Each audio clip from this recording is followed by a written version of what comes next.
Bueno, egunon guztioi eta ongi etorriak Nafarroako Unibertsitate Publikora.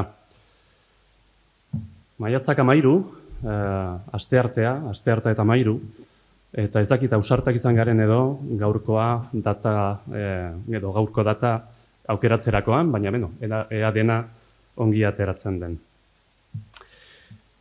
Bueno, etengabe eraldatzen ari den mundu batean bizi gara, eta askotan eraldaketa horien erritmoa gero eta azkarragoa dela dirudi. Teknologiak, gizarte dinamika berriek, globalizazioak eta aldaketa kulturalek ere ingurunea etengabe berrasmatzen dute. Testuinguru dinamiko honetan, hizkuntzak identitatearen, ezagutzaren eta kohesio sozialaren tresna nagusi gisa ezin dira kanpoan geratu. Aitzitik, eraldaketa horiek zuzenean eragiten diete. Eta hori edozein hizkuntzarentzat egia bada, are handiagoa euskara bezalako hizkuntza minorizatuarentzat. Hizkuntzen garapena eta aukerak ez daude isolatuta bizitiren testuingurutik.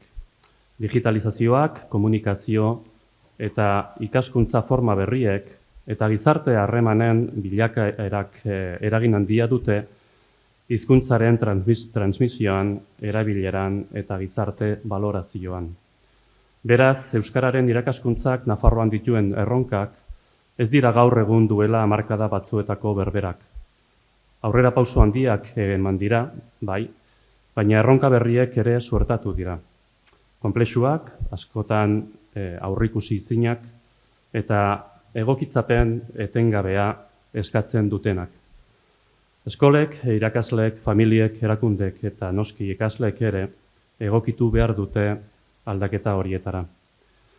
Hori horrela izanik, ikasi katedratik, ikomunitas gizarte ikerketarako institutotik eta Nafarroako Unibertsitate Publikotik, uste izan dugu une egokia zela horri buruz elkarrekin hausnartzeko. Hori dela eta Nafarroako Ikastolen Federazioarekin elkarlanean jardunaldi hau antolatu dugu, eta bihotzez espero dugu jardunaldi hau emankorra izatea bertaratu zareten guztiontzat. Analisi, elkarrizketa eta esperientzia trukerako gunea izatea nahi dugu, baina batez ere etorkizunari begirada argiagoz, konpromiso handiagoz eta tresna berriekin begiratzen lagunduko digun gune partekatua. Eskertu nahi dut, lehenik eta behin Nafarroako Ikastolen elkarteari. Jardunaldi hau diseinatzeko prozesuan erakutsi duen prestutasuna eta parte hartze aktiboa. Berea izan da, egia esan da, lana eta ideia. Eta eskerrak ere bertaratu zareten guztiei, zuek baitzarete ekitaldi honen arrazoi nagusia. Eta nola ez, hemen mailan nirekin dauden pertsonei. Lankide eta lagunak urte askoz. Ondoren, nik ja bukatzen dut aurkezpen txiki hau, eta ondoren ja Josu Reparazi pasako diotitza, berak ere bere hausnarketa egin dezan. Mila esker.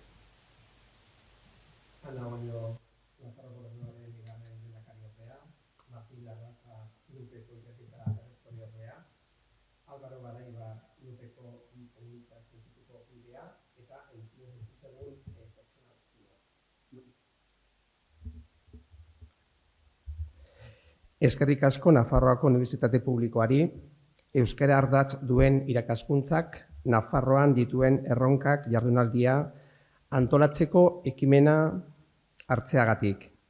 Eta eskerrak Nafarroako Ikastolen elkartea egitasmo honetan bidaide hartzeagatik. Ohorea da guretzat jardunaldi honetan jorratuko diren alderdien inguruan ekarpenak egiteko aukera izatea. Ikastolak sorreratik bertatik aritu dira euskera eta euskal kultura ardatz dituen irakaskuntzarekin lanean.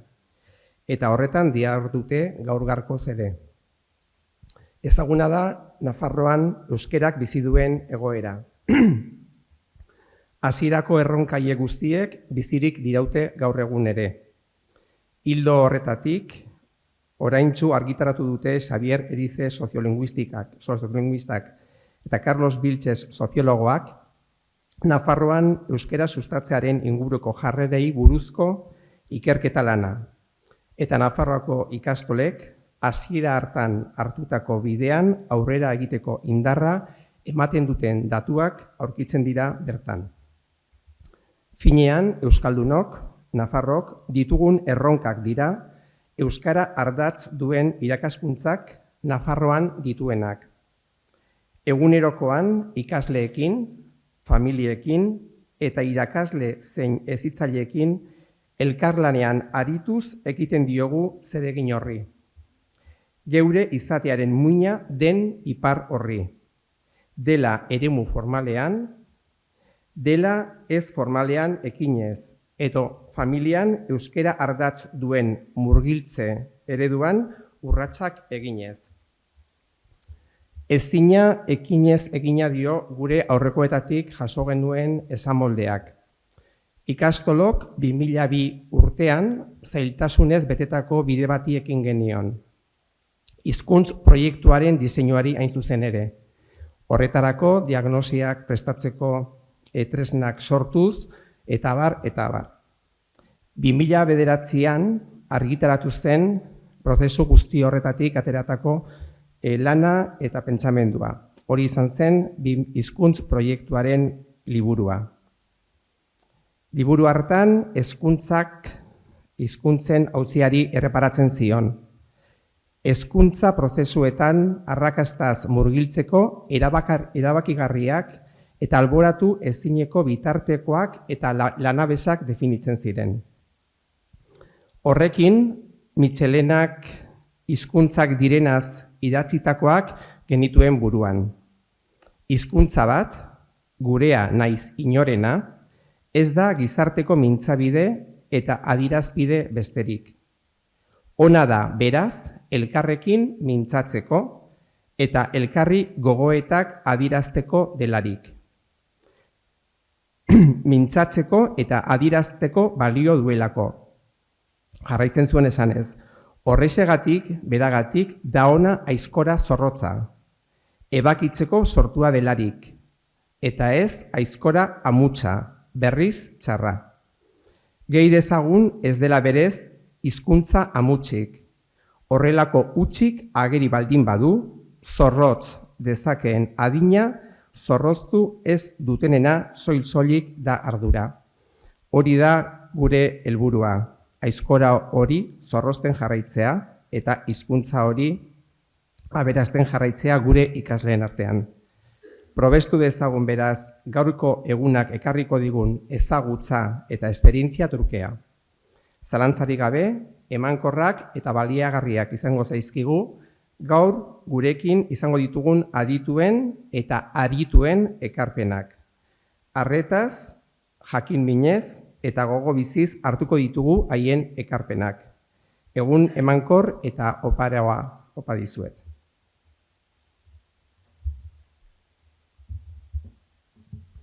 Bueno, eta orain, Ana Olloren hitza, bai.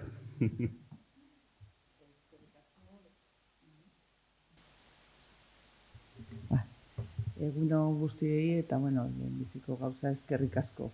Halako jardunaldia antolatxagatik eskerrik asko komunitas eta unibertsitateari, baita ere ikastolen federazioari, eta gonbidatzeagatik ere, eta aukera ematea nire hitzak ere hemen botatzea.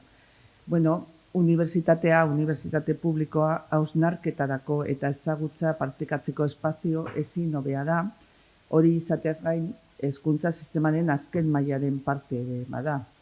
Postu egiten nau jakitea gero eta ikasle gehiago datozela batxilergotik eta euskarazko prestakuntzan jarraitzen dutela edo euskaraz ere ikertzen dutela.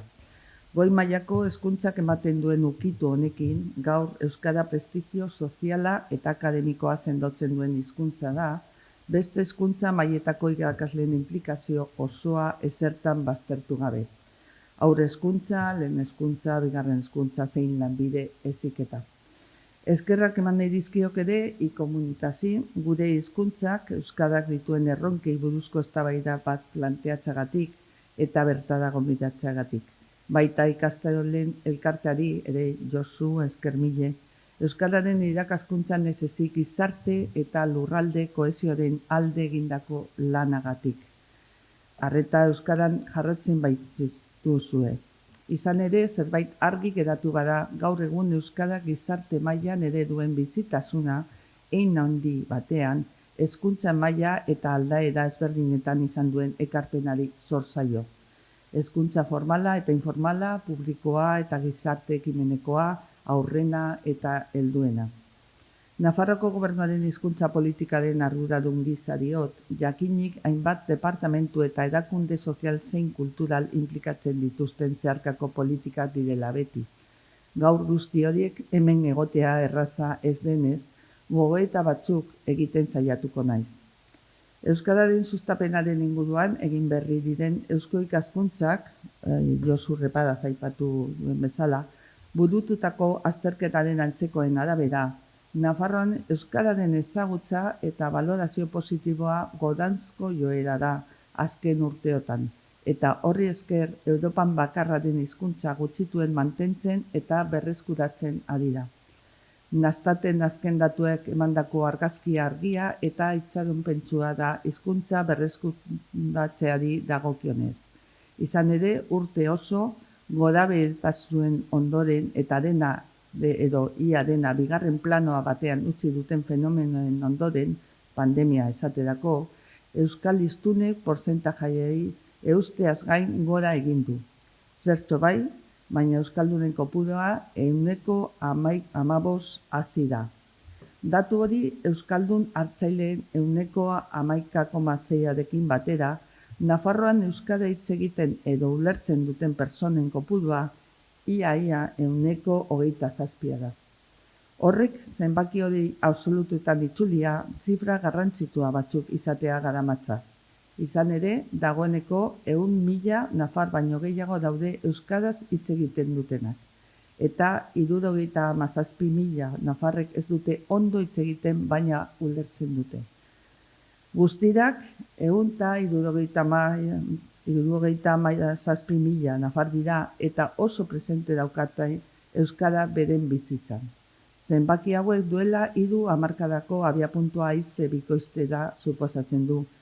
1991 50.000 dira euskaldunak. Hau da, gure politika publikoetan kontuan hartzeko moduko hizkuntza komunitate garrantzitsua baten aurrean gaude, beti ere bizikidetzaren eta beste lantasun batzuk dituen gizartearen beste parte batekiko errespetuak izanik, eta etorkizuna ere duen komunitatea. Eta beste adierazle bat deala diot, datorren ikasturteko D ereduari dagokienez duela gutxi 3 urteko aurrematrikularen datuak ere ezagutu dituguelako. Aurren, iaia 30% dira D eredua apuntatu dutenak. Gainera, kontuan hartzen badugu 17% A eredua aukeratzen duela. Euskararekin kontaktua izateko aukera ematen duena hau da berezko 2 hizkuntza dituen Nafarroko plural horri irekitako atea. Eta ikasle horiek ere naturaltasunez ikasten dute beste hizkuntza atzerritar batzuk. Orduan, hezkuntza sistema formalean sartuko diren 3 urtekoa 5.000 neska mutilen ia erdiek euskararekin eta naturaltasunez ikasiko duten atzerriko beste hizkuntza batzuekin harremana izango dute, gradu batean edo bestean.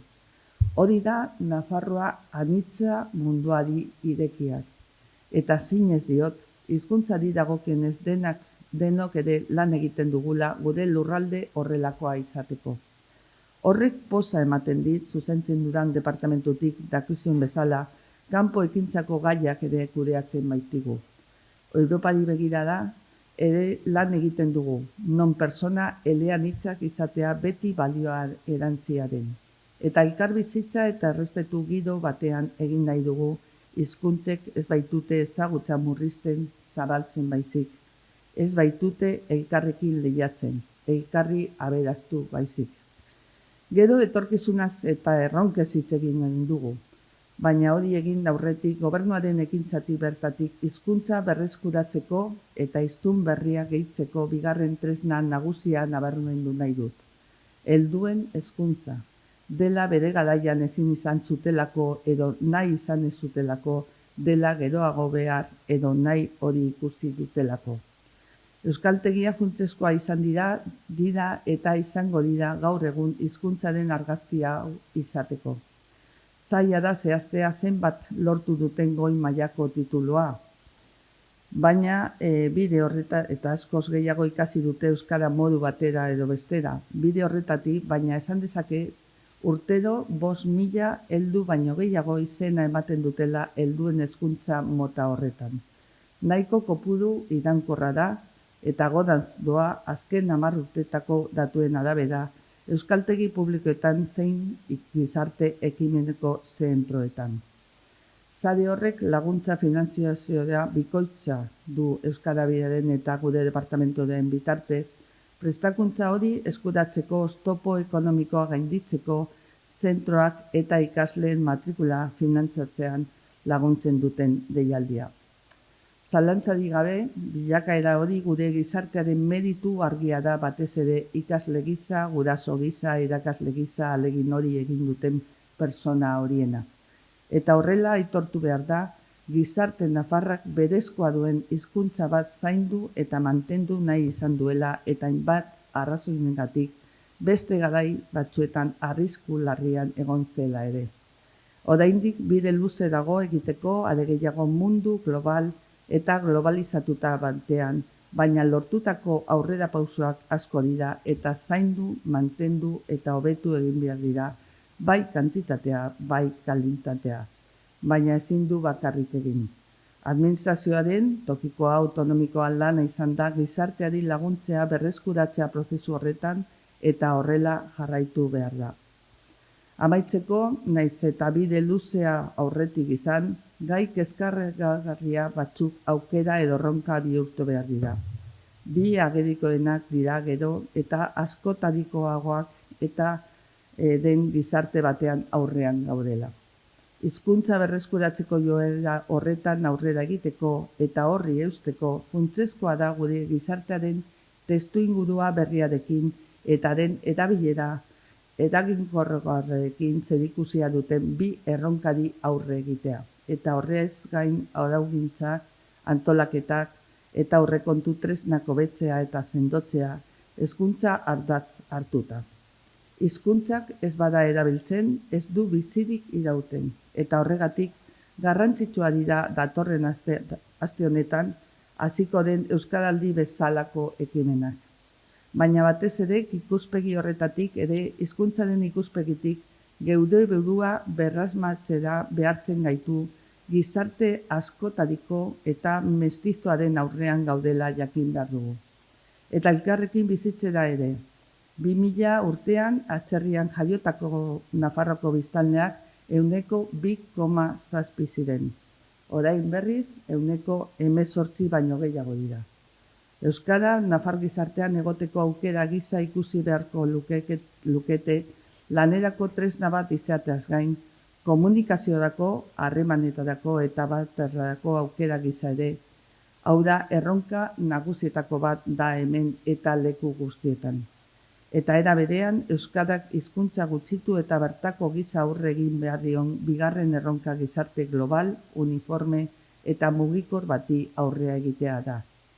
Berezko hizkuntza, beste atzerriko hizkuntza batzuekin ere bizi dira testuinguru uniformatzailea batean eta eleaniztasuna euskaratik hasita balio erantzia eta etorkizunekoa da. Hizkuntza batzuk ikastea beste batzuk eskuratzeko bidea ere irekitzen du. Hizkuntzek batu egiten dute. Teknologia berriak, aisialdia eta bar funtsezkoa dira euskararentzat. Eta hezkuntza funtsezkoa izan da eta izango da. Mila esker zuen arregatek.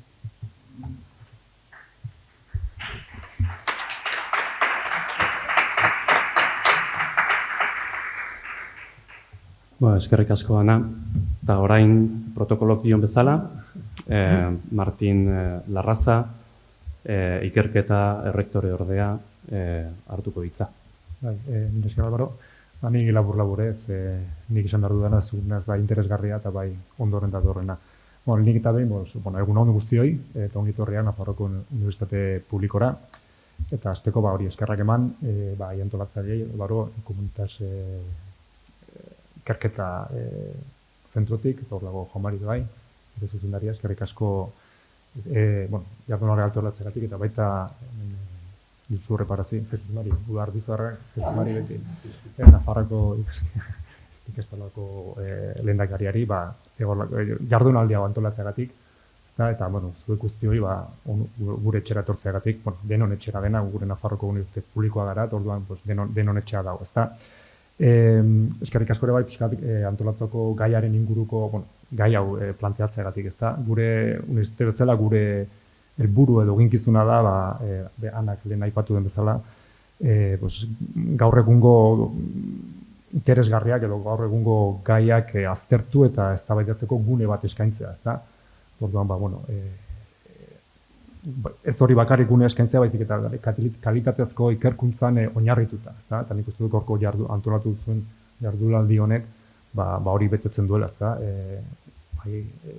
Hitzaldi edo adituengatik, bere ikerketan oinarritutako bere ekarpenak egin berri dizkituelako, baizik eta gaia aipatu den bezala, oso eguneko gaia dela, garrantzitsua, aurrera pausoak eman dira euskalduntzean, hezkuntzan horrela, baina hainbat erronka hor daude eta berriak ere sortzen dira ezta gure testuinguru honetan. Beraz, gurrezate plazer bada horrelako jardunaldiak eskaintzea, antolatzea eta baita ere gizarteari zabaltzeko, ezta, hemen egiten den ikerketa, kanpotik datorren ikerketa noski ere bai, eta hemendik ideiak eztabaidatu eta gero gizarteratzen direnak beti ere aurrera egiteko asmo horrek. Beraz, eskerrik asko antolatzaile, eskerrik asko zuzendaritei, eskerrik asko hizlariei eta ziur nago oso interesgarri eta baliotsu sortu behar den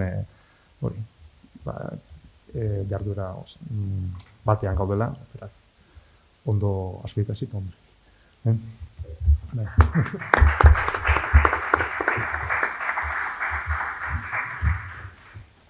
Lehenengo hitzarekin hasi baino lehen, gauzatxo txiki bat, hor badago mahai bat eta hantxe jarri dugu zerrenda, apuntatu zareten izenen, eta gero ziurtagiria behar baldin baduzue, sinatu, gero bidaliko dizuegu ziurtagiri hori. Bale? Venga, mila esker.